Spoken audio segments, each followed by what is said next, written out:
Sebagai seseorang berprofesi, sudah semestinya kita terikat dengan suatu kode etik.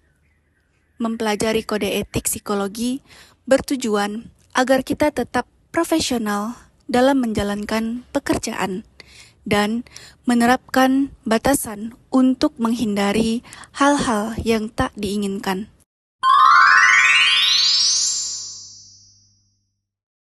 Hai, kenalin, ini klien konseling aku, Dina. Lebih lengkapnya, Dina Anggraini. Dan yang pasti, ini aku. Aku, Sofia. Aku adalah psikolog profesionalnya, Dina.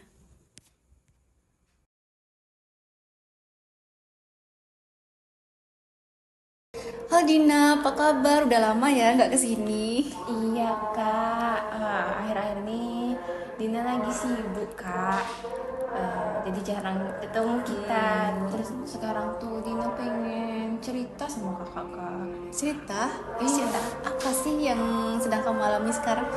itulah kak, pacar aku kak, namanya Ricky tuh Ricky tuh akhir-akhir ini udah beda kak. Apa yang membuat dia beda sekarang? Nggak tahu dong, pokoknya dia tuh berubah drastis kak. Dia buat aku overthinking akhir-akhir nih kak. Terus ya tuh aku bingung, aku pusing kak, kayak mana tuh. Wajar kalau kamu merasa cemas. Perubahan yang berubah bisa membuat kamu tidak nyaman. Boleh nggak kamu ceritain perubahan apa yang terjadi pada Ricky? Jadi gini kak, Ricky tuh Sebagai psikolog, aku hadir untuk membantu tanpa menghakimi.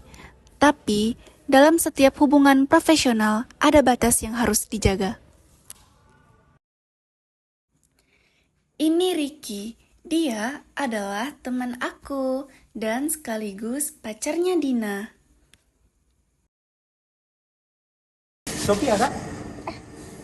Ricky? Iya.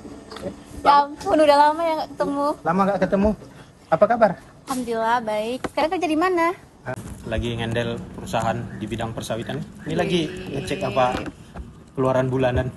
Ngeri. Sophia di mana sekarang nih kerja? Di psikolog di Universitas UI. Wih, keras ya, udah keren sekarang kerjamu. Biasalah. Berarti banyak nih klienmu nih, cocok ini ya. Banyak kali itu enggak, tapi ada. Tapi belakangan ini aku udah kasus nih, cocok nih. Bisa nih ceritakan? Kasus apa tuh?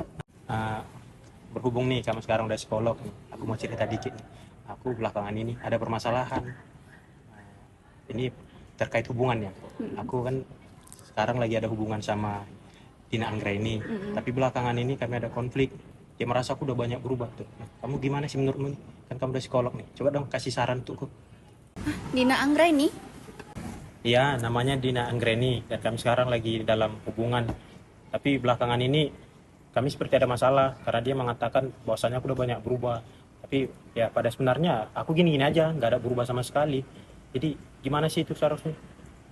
Maaf ya Rik, aku nggak bisa kasih pendapat soal itu. Soalnya nanti ada konflik kepentingan, soalnya aku profesionalnya dia. Kami harus menolak situasi yang bisa menciptakan konflik kepentingan, meskipun niat awalnya membantu. Hai, kenalin, ini rekan aku, namanya Tari. Dia adalah seorang psikolog. Ya, aku mau cerita. Jadi kemarin itu kan aku punya klien. Terus? Klien aku tuh ternyata pacarnya temanku. Dan dia cerita kalau dia ada masalah sama hubungannya, menyebabkan dia overthinking gitu, cemas. Terus yang jadi masalahnya itu pacarnya itu teman aku juga. Teman aku juga cerita masalah dia. Jadi aku bingung gimana ya, benar nggak ya kalau dia jadi klien aku, apa aku lakuin itu salah? Sebenarnya susah sih ya, karena kan kamu jadi melihat ke dua sisi kan, antara si pacarnya si klien kamu yang dimana teman kamu, dan juga cerita dari si kliennya. Menurutku ini tidak benar. Kenapa? Karena kayak kamu tuh takutnya nanti tuh menjadi bias gitu ketika kamu mengintervensi atau memberi solusi kepada klien kamu itu. Jadi kayaknya itu tuh salah sih ya, Sofia. Jadi aku harus gimana? Solusi yang terbagus menurutku sekarang ya sebaiknya kamu gimana kalau kamu alihkan aja klien kamu tuh ke psikolog lain atau ke layanan lain gitu agar agar itu tadi bias tadi tidak terjadi gitu karena kan kamu memiliki hubungan dekat dengan temanmu sementara klienmu adalah pacarnya temanmu ini Iya. gitu. Jadi sepertinya harus dialihkan sih. Harus dialihkan ya? Iya. Gimana kalau aku alihkan ke kamu aja? Kalau alihkan ke aku bisa, cuman kita kan harus membangun kedekatan lagi nih dengan kliennya yang dimana sepertinya kamu harus ngomong dulu ke klien kamu itu untuk pemindahan layanan dan kamu tidak bisa menjadi profesionalnya lagi. Kalau dia bersedia ya aku juga bersedia kok. Oke. Berarti nanti aku konfir lagi ya ke klienku. Boleh, Kalau boleh. dia ACC nanti aku Kabarin aja ke aku. kabarin lagi ya. Sip. Oke. Kasih ya. Iya, sama-sama. Aman kan? Aman. Ketika kita berada dalam dua peran sekaligus, teman dan profesional, itu adalah hubungan majemuk yang bisa mempengaruhi objektivitas. Ada apa kak, kakak ngundang aku lagi ke sini? Kan sesi konselingnya masih minggu depan. Iya, sebenarnya kan ini bukan jadwal dari konseling kamu. Di sini kakak ingin menyampaikan sesuatu.